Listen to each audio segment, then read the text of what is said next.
Thank you. And I feel like this whole evening has been very amazing to me.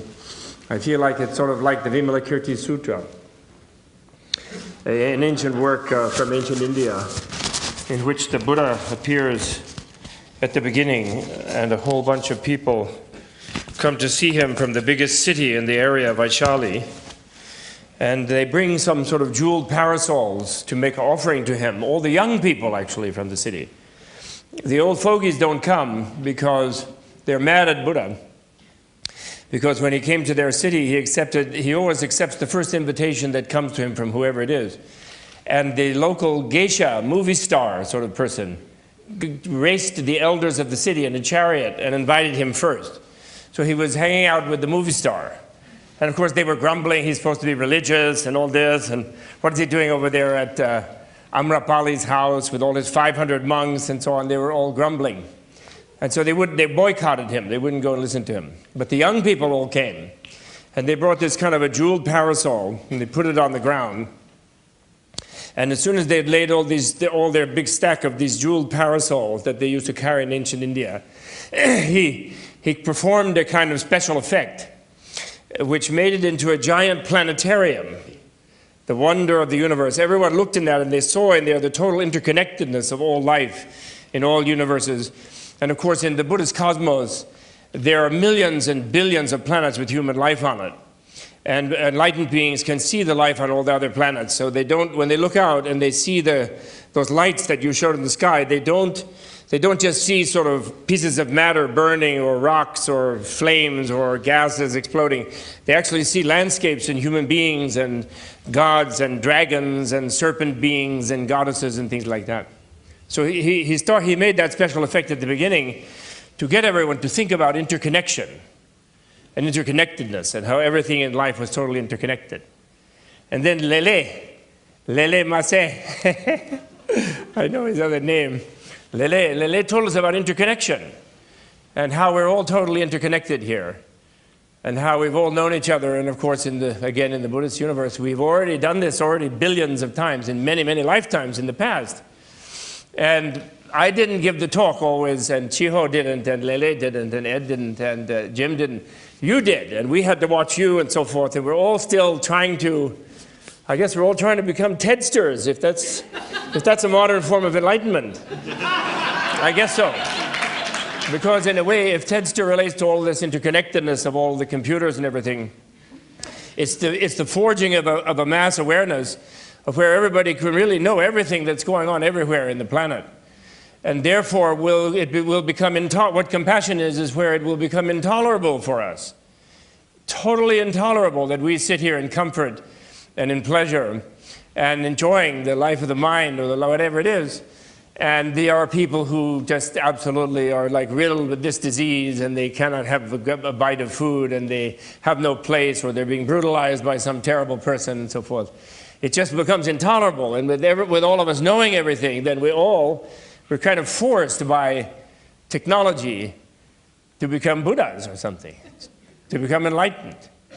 And of course, we all be deeply disappointed when we do, because we sort of think that because we are kind of tired of what we do, a little bit tired, we do suffer, we do enjoy our misery in a certain way. We distract ourselves from our misery by running around somewhere.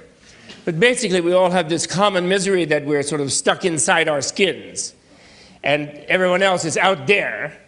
And occasionally, we get together with another person stuck in their skin, and the two of us enjoy each other, and each one tries to get out of their own. And ultimately, it fails, of course, and then we're back into this thing.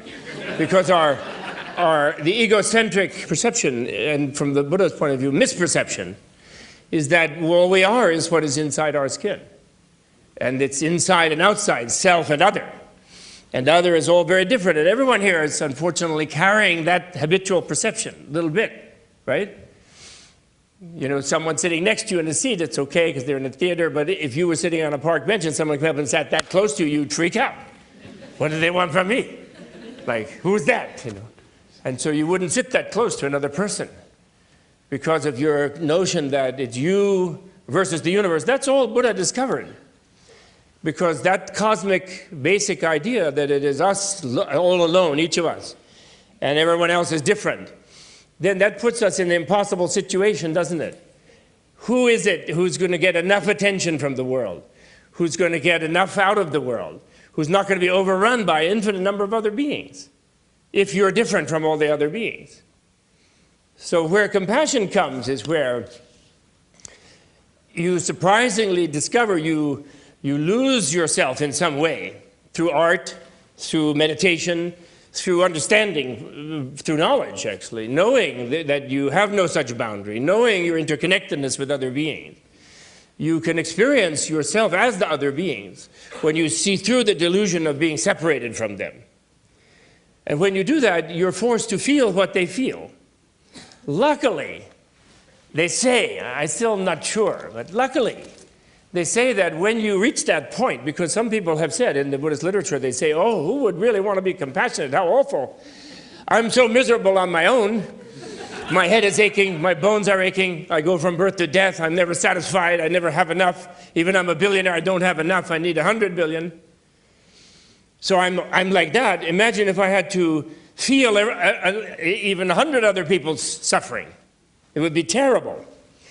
But apparently, this is a strange paradox of life, when you're no longer locked in yourself, and as the wisdom or the intelligence or the scientific knowledge of the nature of the world that enables you to let your mind spread out and empathize and enhance the basic human ability of empathizing and realizing that you are the other being.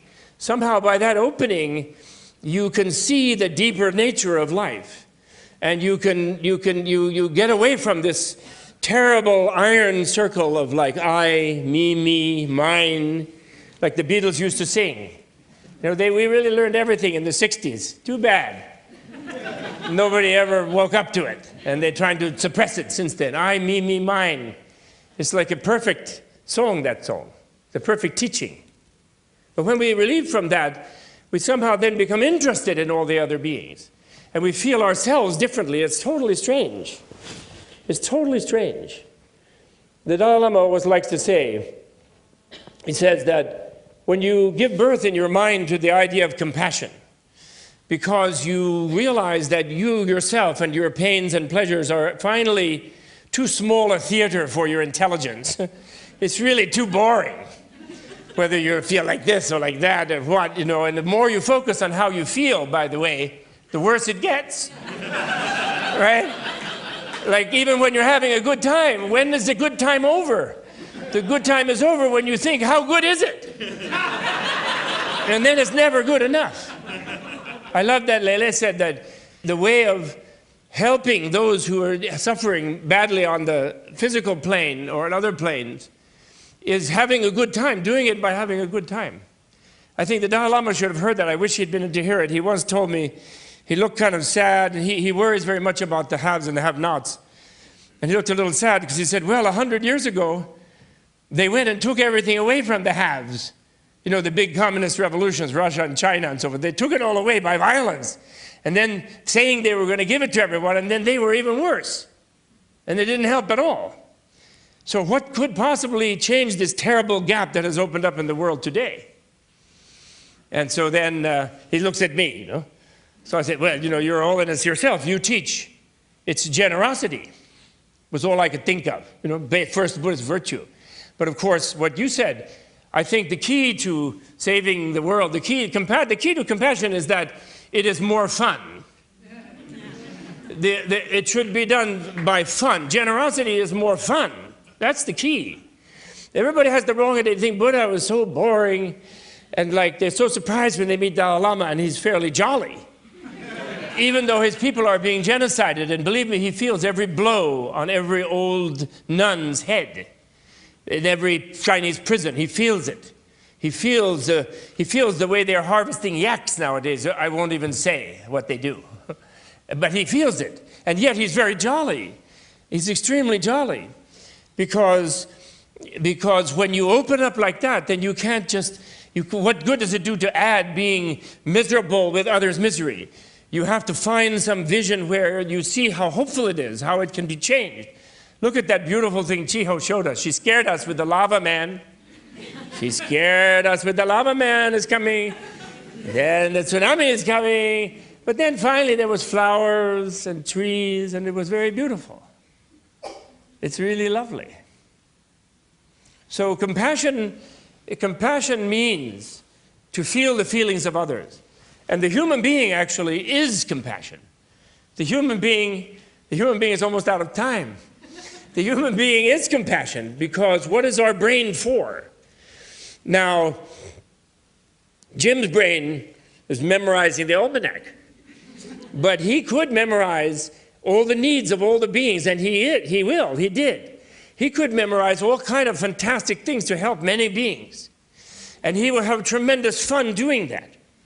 So the first person who gets happy when you stop focusing on the self-centered situation of how happy am I, where you're always dissatisfied, as Mick Jagger told us. You never get any satisfaction that way. So then you decide, well, I'm sick of myself. I'm going to think of how other people can be happy. I'm going to get up in the morning and think of what can I do for even one other person, even a dog, my cat, my pet, my butterfly. And the first person who gets happy when you do that, you don't do anything for anybody else, but you get happier, you yourself, because your whole perception broadens, and you suddenly see the whole world and all of the people in it. And you realize that this being with these people is the flower garden that Chiho showed us. It is nirvana. And my time is up, and I know the 10 commandments. Thank you.